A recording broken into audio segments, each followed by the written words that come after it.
Hello दोस्तों। तो कैसे हैं आप सभी। आई होप कि आप लोग बहुत ही अच्छे होंगे, मस्त होंगे, स्वस्थ होंगे और अपने तैयारी को बहुत ही बेहतरीन तरीके से कर रहे होंगे। तो आज हम लोग पढ़ेंगे हिंदी क्लास 12th का। आज पढ़ेंगे हम लोग हिंदी चैप्टर 7 पढ़ेंगे। काव्य खंड का चैप्टर नंबर 7 पढ़ेंगे, जिसका नाम है पुत्र वियोग, जो कि सुभद्रा कुमारी चौहान जी के द्वारा लिखा गया है। तो सबसे पहले हम लोग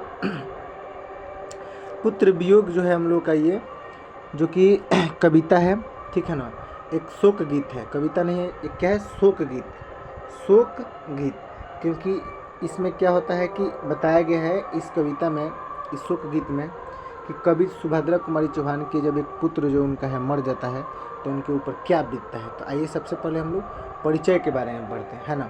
तो कवित्री का परिचय पढ़ेंगे, जिनका नाम है सुभद्रा कुमारी चौहान। देखिए, सुभद्रा कुमारी चौहान छायावादी काल से पूर्व आई, पर वे छायावादी चेतना में नहीं रमी, अपितु स्वतंत्र रूप से काव्य रचना करके हिंदी साहित्य में एक विशिष्ट स्थान बनाया। राष्ट्रीय चेतना से प्रभावित होकर नवजागरण की चरण बनी। ठीक है, अब देखिए उनके जीवन के बारे में हम लोग पढ़ेंगे।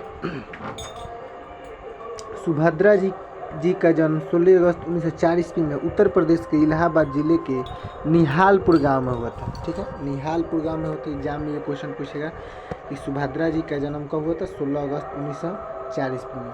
कहाँ हुआ था? इलाहाबाद में। इलाहाबाद के किस जिले में? इलाहाबाद जिले के किस गांव में? निहालपुर। किस गांव में? निहालपुर। ठीक है, आगे देखिए अगला हम लोग का कह रहा है कि उनके पिताजी का नाम ठाकुर रामनाथ सिंह था। पिताजी का नाम ठाकुर रामनाथ सिंह, माता जी का नाम श्री धीराज कुंवर, माता जी का नाम था श्री धीराज। चलिए आगे देखिए, उनका विवाह 1919 ईस्वी में मध्य प्रदेश के खंडवा निवासी ठाकुर लक्ष्मण सिंह से हुआ था। किससे? तो ठाकुर लक्ष्मण सिंह से उनका विवाह हुआ था। आगे देखिए, शिक्षा कैसे प्राप्त किए? तो क्रास्थवेट गर्ल्स स्कूल इलाहाबाद में प्रारंभिक शिक्षा प्राप्त की। इलाहाबाद में इनकी शुरुआती शिक्षा प्राप्त हुआ। किस स्कूल में? Crosthwaite girls school. कह रहे कि यहाँ महादेवी वर्मा भी अध्ययन कर रही थी, जो कि हिंदी की एक कवित्री है, महान कवित्री महादेवी वर्मा इनके साथ पढ़ी है। कह रहे कि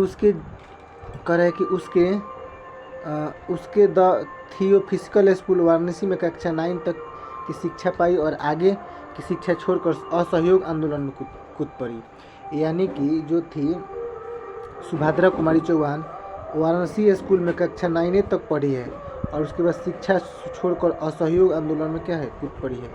चलिए आगे हम लोग देख रहे हैं उनके व्यक्तित्व के बारे में। देखिए, कह रहे हैं कि प्रखर तेजोमयी सौम्य व्यक्तित्व की वे धनी थी, समाज सेवी थी, राजनीति स्वाधीनता संघर्ष में सक्रिय भाग निभाई। सोचिए, कवित्री के साथ साथ स्वाधीनता संघर्ष में भी अपना भूमिका निभाई है।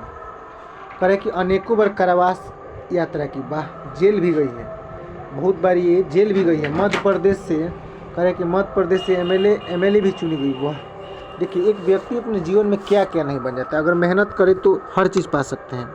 मेहनत का ही खेल है, मेहनत नहीं करेंगे, लक्ष्य नहीं निर्धारित करेंगे, कुछ भी नहीं बनेंगे। एक व्यक्ति जो कि कक्षा 9 तक पढ़ाई की, उसके बाद शिक्षा को छोड़कर असहयोग आंदोलन में कूद पड़ी, ठीक है ना। इसके बाद एमएलए भी बनी, कवित्री भी बनी, बहुत कुछ बनी। और लोग यहाँ जन्म लेते हैं तो पशु के जैसा ही रह जाते हैं। साहित्य साधना उनका हम लोग देखेंगे। साहित्य साधना है, छात्र जीवन से ही साहित्य रचना की प्रवृत्ति जाग उठी थी। जब वो पढ़ रहे थे ना, तो उसी समय उनके मन में साहित्य के प्रति यानी कि हिंदी के प्रति प्रवृत्ति जाग उठी थी। कालांतर में एक प्रतिष्ठित साहित्यकार बनी और बाद में एक प्रतिष्ठित साहित्यकार बनी। पर है कि झांसी की रानी कविता पर लोकप्रियता भी अर्जित की। अब इनकी प्रसिद्ध रचनाएं हैं मुकुल, त्रिधारा जो कि काव्य है, बिखरे मोती, सभा के खेल, ये कहानी है। मुकुल पर 1930 में हिंदी साहित्य सम्मेलन का शेक्सपियर पुरस्कार भी प्राप्त हुआ है। कौन सा पुरस्कार? शेक्सपियर पुरस्कार। करें कि सुभद्रा कुमारी चौहान की भाषा सरल, व्यवहारिक, सरस बोलचाल की है। शिल्प भी बड़ा सहज है। यही कारण है कि उन्होंने विलक्षण लोकप्रियता अर्जित की थी। नारी हृदय की कोमलता, भावुकता तथा सहृदयता उनकी काव्य शैली का प्रमुख अंग है। जटिल भाव को भी बड़े सहज एवं सरल ढंग से प्रस्तुत कर देने की क्षमता भी उनकी विलक्षण विशेषता है। भाव और अल्प दोनों परस्पर एक साथ में पिरोए होते हैं।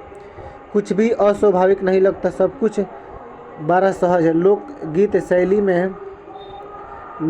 शैली में झांसी की रानी विलक्षण का था। बड़ा सहज अंकन उनकी विलक्षण प्रतिभा की ही प्रमाण है। चलिए, ये था उनका परिचय, ठीक है ना। अब हम लोग कहानी का सारांश अगले वीडियो में देखेंगे। तब तक के लिए इतना ही। धन्यवाद।